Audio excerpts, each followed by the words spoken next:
तो चलिए आज बात करते हैं एक ऐसे महान योद्धा की जिन्हें पंजाब का शेर कहा जाता था। जी हां, हम बात कर रहे हैं महाराजा रणजीत सिंह की। एक सवाल है जो सोचने पर मजबूर कर देता है। जिस ब्रिटिश साम्राज्य ने, आप सोचिए, लगभग पूरे भारत पर अपनी हुकूमत जमा ली थी, उन्हें सिर्फ एक राज्य, पंजाब, उसे जीतने में 90 साल क्यों लग गए? क्या खास था उस धरती में? जानते हैं, इस सवाल का जवाब बस एक नाम में छिपा है, महाराजा रणजीत सिंह। पंजाब ने एक ऐसा शेर पैदा किया था जिसके होते हुए अंग्रेज उस जमीन की तरफ आंख उठाकर देखने की भी हिम्मत नहीं कर पाए। उन्हें लोग प्यार और सम्मान से शेर ए पंजाब कहते थे।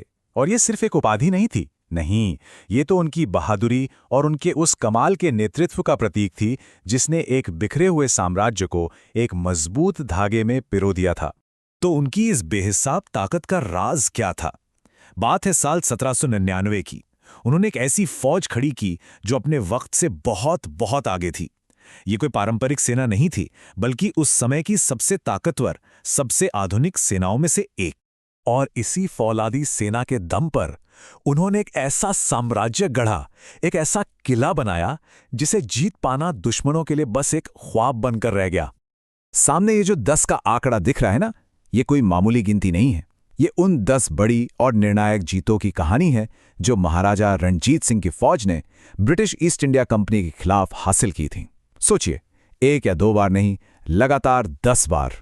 और कमाल की बात तो ये है कि ये सब उस समय हो रहा था जब अंग्रेजों का परचम पूरे भारत पे लहरा रहा था।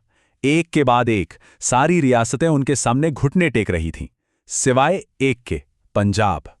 उनका खौफ कितना था, इसका अंदाजा British governor general William Bentinck के इन शब्दों से लगाइए।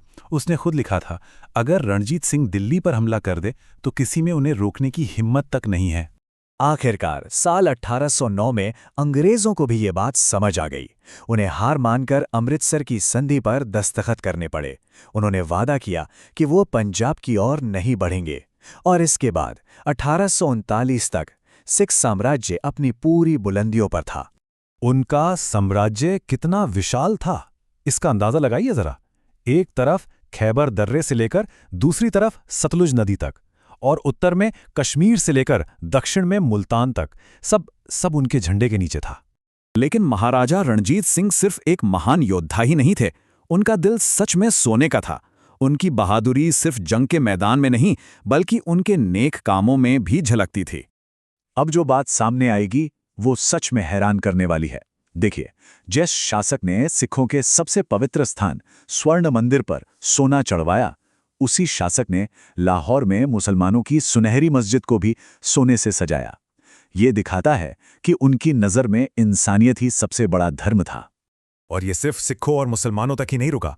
उन्होंने हिंदुओं के पवित्र काशी विश्वनाथ मंदिर और ज्वालामुखी मंदिर के लिए भी दिल खोलकर सोना दान किया। वो सच मायनों में हर आस्था, हर धर्म के रक्षक थे। लेकिन इतनी महान कहानी होने के बावजूद अफसोस की बात है कि आज महाराजा रणजीत सिंह का नाम इतिहास के पन्नों में कहीं गुमसा हो गया है। भारत के पूर्व प्रधानमंत्री श्री अटल बिहारी वाजपेयी जी ने एक बार बड़े दुख के साथ कहा था, मुझे हैरानी होती है कि महाराजा रणजीत सिंह ने देश के लिए इतना कुछ किया, फिर भी हमारे इतिहास की किताबों में उन पर एक अध्याय तक नहीं मिलता। और ये बात हमें एक बहुत ज़रूरी सवाल पर लाके खड़ा कर देती है। हमारे इतिहास के और कितने ऐसे महान नायक हैं और कितनी ऐसी शानदार कहानियां हैं जो आज भी पढ़े और सुने जाने का इंतज़ार कर रही हैं।